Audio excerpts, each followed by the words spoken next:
and welcome to Achieve with Carolina Live. I'm Carolina Romaniuk, and if this is your first time tuning in, I'm a child and family sleep specialist, an author, and a speaker, and also a wonderful wife and mom of two yummy, energetic, and very well-rested boys.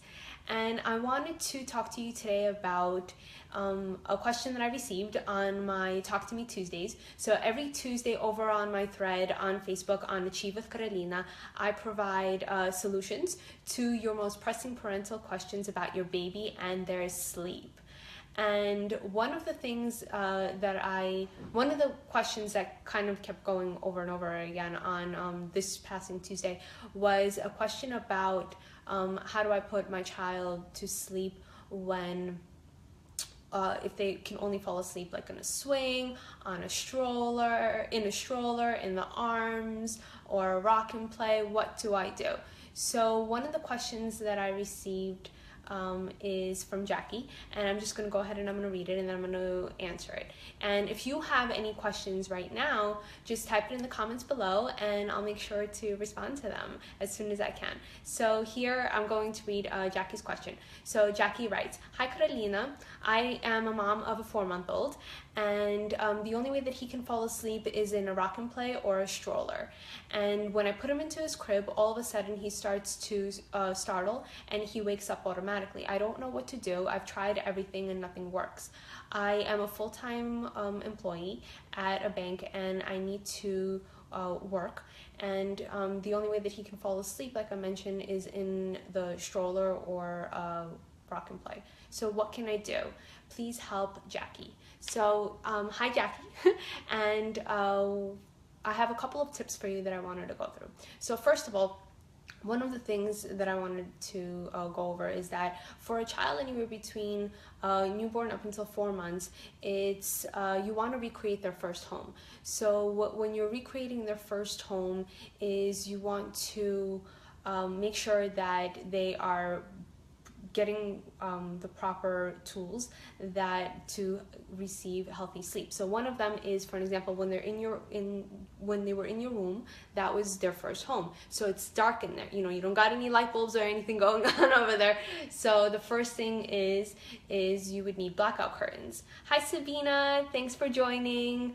The other thing that you would need to do is to have a white noise machine, because you got your organs here, all over the place, and it's so loud inside, and you don't know how to kind of calm your baby down. So one of the things that you want to do is use white noise machine, and the white noise machine works for a couple of aspects. So one of them is it masks out noise. You want to make sure that it has a beautiful ambient sound, that it doesn't have any fluctuations in it, such as like whales, birds, the ocean, or anything like that. You want it to be pure ambient noise. So it masks out any type of noise that can be protruding into the room, such as the garbage truck or maybe the UPS guy that is trying to bang on the door to give you mail, and it's going to startle your little one. So you want to kind of block out that sound. And then the other thing that it works for is not just masking, but to help your little one go in from one sleep cycle to the next, to go in between the stages. So that is what you want to use the white noise machine for. Now the other factors is the temperature, making sure that the room is between 68 to 72 degrees. Temperature plays a huge role. Now when you're going from a small little knit area such as a stroller, your arms, a swing, a pack and play, or anything like that. Hi Renata, thanks for joining. And you're putting them into a crib. What you want to do is you want to recreate that small little cocoon-like area that they're used to into the crib. Now in the crib, according to the American Academy of Pediatrics, you can only have a firm mattress, fitted sheet, and your baby. And if you want to use bumpers, they have breathable bumpers, but you shouldn't be using any of those fabricated ones or the ones that have little strings on them or anything like that. So when you're using your crib to mimic your stroller or the pack and play or anything like that, or the rock and play, sorry, how do you make your crib smaller, right?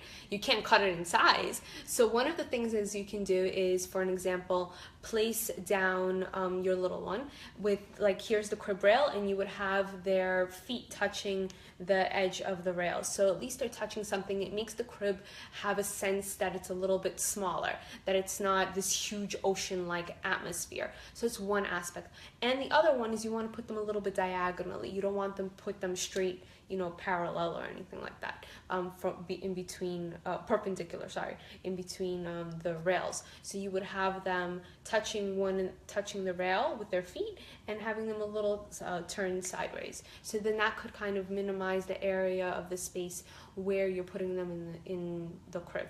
Now, the other aspect that I have tip for you is making sure that you're swaddling them. For a child that's 4 months old, swaddling is really important because they have the startle reflex. You don't want them to wake up and like smacking themselves or anything like that. You want them to, you know, either have a hand to heart, be nice and comfortable, and be swaddled in the cocoon position. So that also helps to minimize the space within the crib as well, because if they're in the stroller or if they're in the rock and play or anything like that, it's a small knit space. So having the swaddle is really good. If they fight you with the swaddle, you can try one arm out, but I would still continue on doing the swaddle until they start to roll over, and then you need full arms for safety reasons, for them to be able to roll themselves back. Now the other factor is, so you got the swaddling, that's down one. Your little, Sabina, you say that your little one can't sleep if he's not swaddled. So that's a good thing. So then you want to keep him swaddled. You don't want to take away the swaddle if he can't sleep with it. Don't be nervous that, you know, it might cause any type of an association or anything like that. Sometimes I do get asked that, you know, if swaddles, that they need to be swaddled for a long period of time. You will need to keep them swaddled up until the point where they can start rolling themselves over, because then they need their full hands. But if your little one loves to be swaddled, then that's good.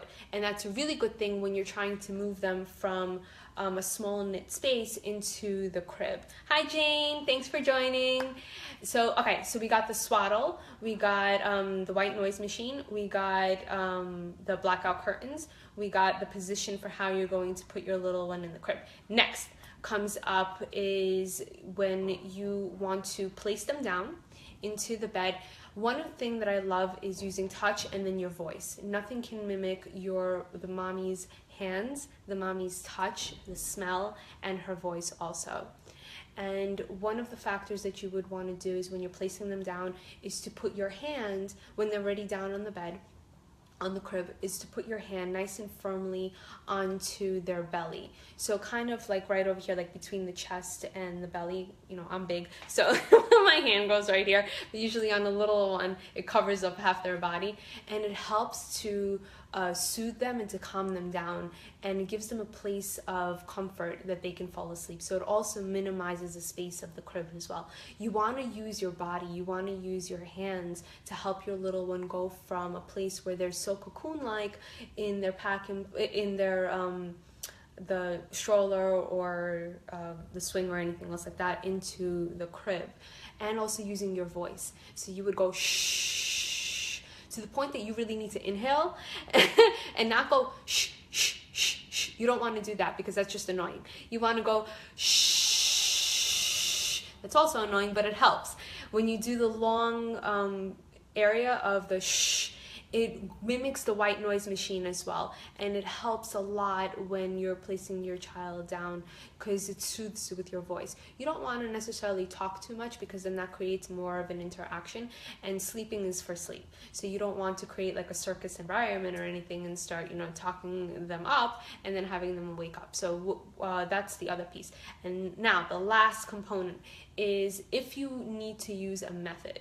So one of the pieces that you can use, it's called the pick up put down method. Now you can Google that, you know, get kind of like the gist of what you really need to know in how to put your little one down from step by step on that. Or you could just message me, or we can, you know, chit chat and I can kind of walk you through the process of that. But really, ideally, what it means is the method is you take them out of their swing or whatever area that they're in, or if they're in the crib, once they start crying, you pick them up, you hold them. Usually I pat them on their tushy and I go shh. Once they get drowsy enough, then you place them into the crib, and then you put your hand on them, and then you let them sleep. So that's really what the pick up, put down is. So every time that they cry, you pick them up, you pat them, or you might kind of go like this a little, like a little motion, depending if they need that, and then you go shh, and then you place them back down with your hand on their belly. So one other aspect is I usually get asked is, okay, I put my child down when they're drowsy but awake, and then all of a sudden they wake up, they don't know what to do, and then I can't get them back down. So one piece that I would really highly advise is for you to put a plan together for yourself, and make sure that when you are putting that plan together, that you have the steps and the tools that you need when you're placing them down. So when they do wake up, how are you going to place them down without them flipping out again? And if you need help with that, I'm here for you. Again, message me, email me at itsme@achievewithcarolina.com, and I'll love to help you out with that. So those are my tips for you today. If you have any questions, contact me. If you love this video, like it, share the love, and talk to you guys again soon. Don't forget, every Tuesday is Talk to Me Tuesday, where you can respond, where I will respond to your questions, and it's for the entire day. Sabina has one more question. Should the same method be followed for naps and night sleep? Yes. Ideally, you want to stay consistent. So if you have one specific approach that you're putting your little one down for bedtime, you want to repeat the same thing for naps. You want to have one consistent story. You don't want to break down the components. Now, if your little one already has an association to the way that they fall asleep, and doing night sleep and day sleep is too cumbersome for you, then you can break it up. So, be a little lenient on that. Just see how the process is with you. If you are noticing again that your little one has an association with sleep, meaning that they need a specific technique in order to fall asleep on a consistent basis, like they need this, and this to happen, or they can't fall asleep. So what you can do is I would break that up into night sleep first, and then I would do day. But if you have a small one, anywhere between the ages of 4 to 8 months, usually they don't have much of an in-depth, ingrained association as they do when they're older. So then you can use the same approach for naps and for bedtime. So that's all for today. I answered all of your lovely questions. Thank you, girls, for joining in. Talk to you soon, and be well. Sleep well. Bye.